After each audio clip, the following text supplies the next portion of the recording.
Hello everyone, good morning. কেমন আছেন আপনারা সকলে? আশা করছি সবাই খুব ভালো আছেন এবং সুস্থ আছেন। আমরাও এখানে খুব ভালোই আছি। চলুন আজ আপনাদের সকাল থেকেই দেখাবো আমাদের বাগানটা। অনেক দিন বাগানে আসিনি বলছিলাম না, এবং আপনাদেরকেও তো দেখানো হয়নি। দুর্গাপুজোর পরে আমাদের কিন্তু শুরু হয়ে যায় এই যে শীতের মরশুমের বিভিন্ন ফল, সবজি এবং ফুলের চাষ করা। আর আমাদের বাড়িতে গণেশ কাকু বলে একজন কাকু আসেন, যিনি বহু বছর ধরেই কিন্তু এই বাগানের এবং পুকুরেরও কিছু অংশ রক্ষা করে থাকেন। মানে আর কি, উনি সমস্ত দেখাশোনা করেন। ওনার জন্যই আমাদের এই বাগানটা এত সুন্দর, পরিষ্কার এবং পরিচ্ছন্ন হয়ে থাকে সারাটা বছর। বিভিন্ন সময়ে বিভিন্ন মরশুমি যে ফল ফুল হয় সেগুলো কিন্তু ওনার হাতেই বপন করা হয়ে থাকে। আমি গার্ডেনিংয়ের সেরকম কিছু না বুঝলেও ওনার থেকে কিন্তু টুকটাক আমি দেখে থাকি যে কিভাবে কি হয়। ওই দেখুন, গণেশ কাকুই কিন্তু এই মাটির টবগুলো আস্তে আস্তে রেডি করছে। আবার দেখুন কিছু চারাও বসানো হয়ে গেছে, সেগুলো তৈরি হচ্ছে। আর এইটা হচ্ছে আমার সবথেকে প্রিয় জায়গা। মাঝে মাঝেই, বিশেষ করে গরমকালে বিকেল বেলাটায় এই জায়গাটায় এসে বসে থাকার আনন্দটাই আলাদা। একটা অদ্ভুত প্রশান্তি এবং সেই সুন্দর হাওয়া এখানটা দিয়ে বয়। সেজো গরমকালের বিকেলের হাওয়া আর কি, সেইটা। আপনাদের এই রাস্তাটা কখনো দেখায়নি। এটা ওই বাগানের সাইড দিয়ে আর একটা এক্সটেন্ডেড, মানে পুকুরের সাইড দিয়ে ধার ঘেঁষে রাস্তা। আপনারা খেয়াল করেছেন আমাদের পুকুরটা কিন্তু পুরো নারকেল গাছ দিয়ে ঘেরা, যেটা কিন্তু খুবই সুন্দর দেখতে লাগে। আর এখানেও প্রচুর ছোট ছোট গাছ আছে, লেবু গাছ, জবা গাছ, তুলসী গাছ তো ভর্তি। আরও যে কত রকম গাছ আছে আমি তো ছাতার নামও জানি না অর্ধেকের। এই রাস্তা দিয়ে হাঁটলে আমার ছোটোবেলার কথা মনে পড়ে। কলকাতার গোপালপুরে আমাদের একটা বাড়ি আছে, সেখানে ছোটোবেলা যেতাম।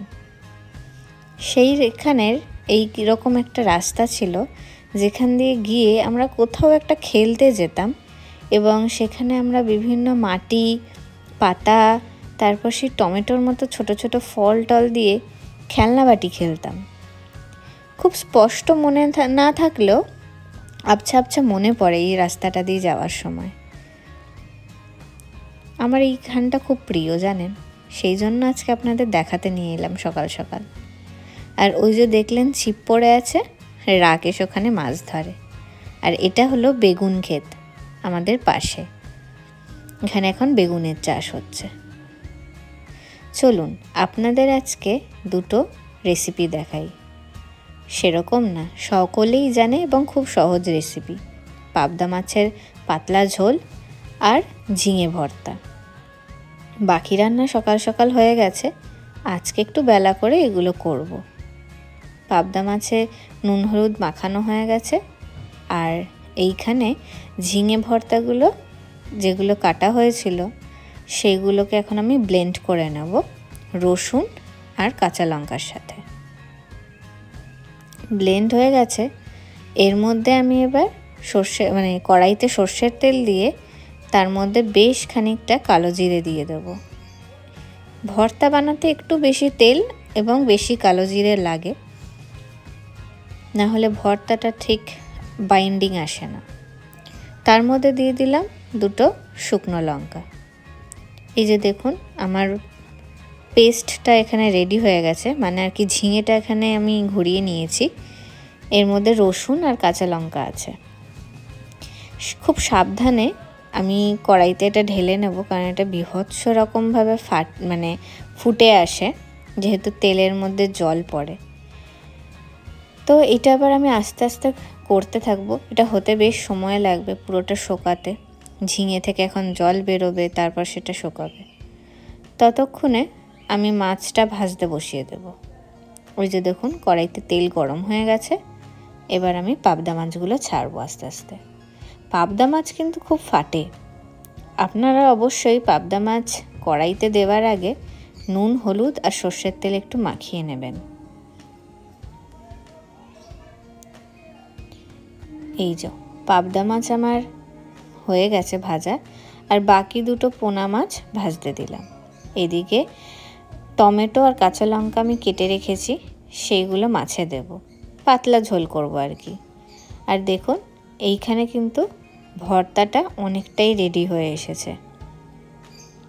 জলটা অনেকটা শুকিয়ে গেছে, আরও একটু সময় লাগবে। একদম কড়াই থেকে যখন ছেড়ে যাবে তখন এটা রেডি হয়ে যাবে।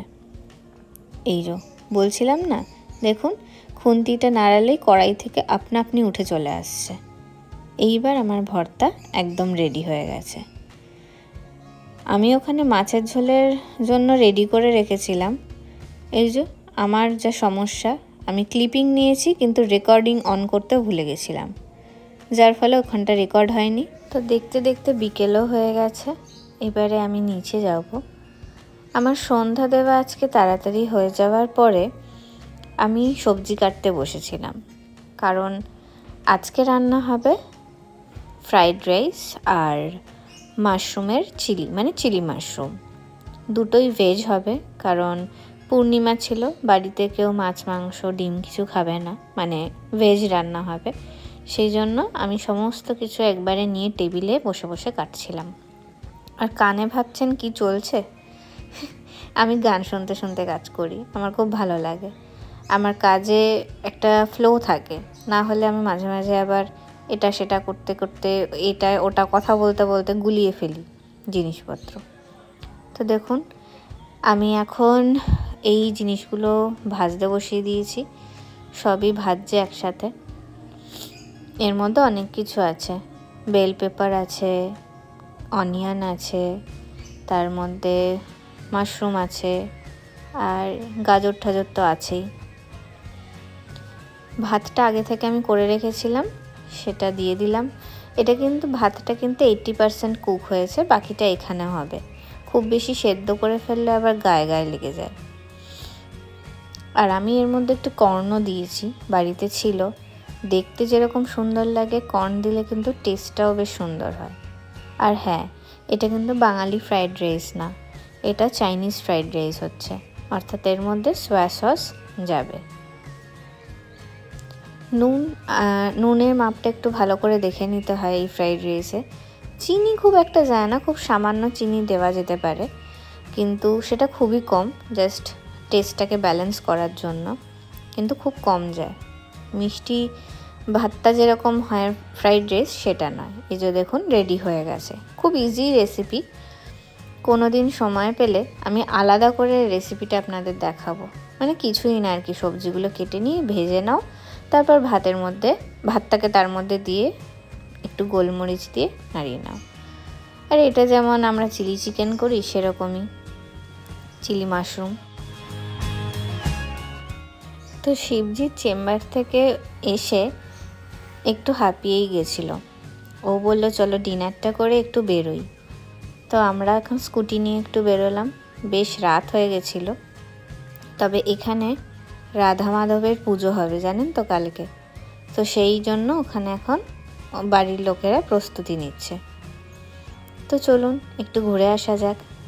আর দেখুন ঘুরতে ঘুরতে চলে এসেছি জগৎনগর কালীবাড়িতে।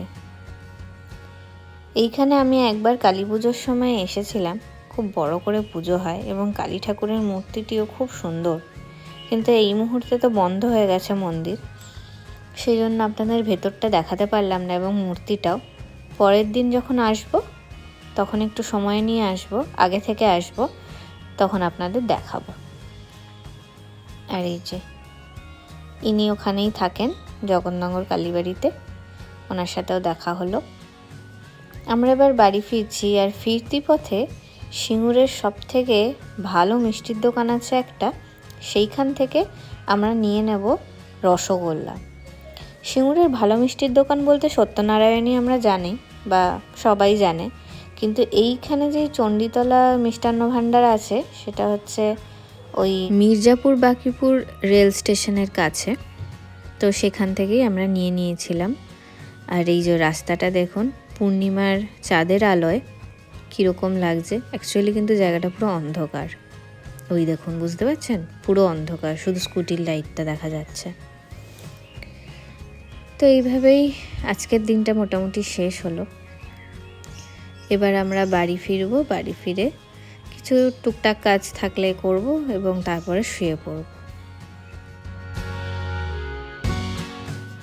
চলুন আজকের মতো এইটুকুই, দেখা হচ্ছে আবার কালকে নতুন দিনের একটা নতুন গল্প নিয়ে। আজকের মতো এইটুকুই, টাটা, গুড নাইট।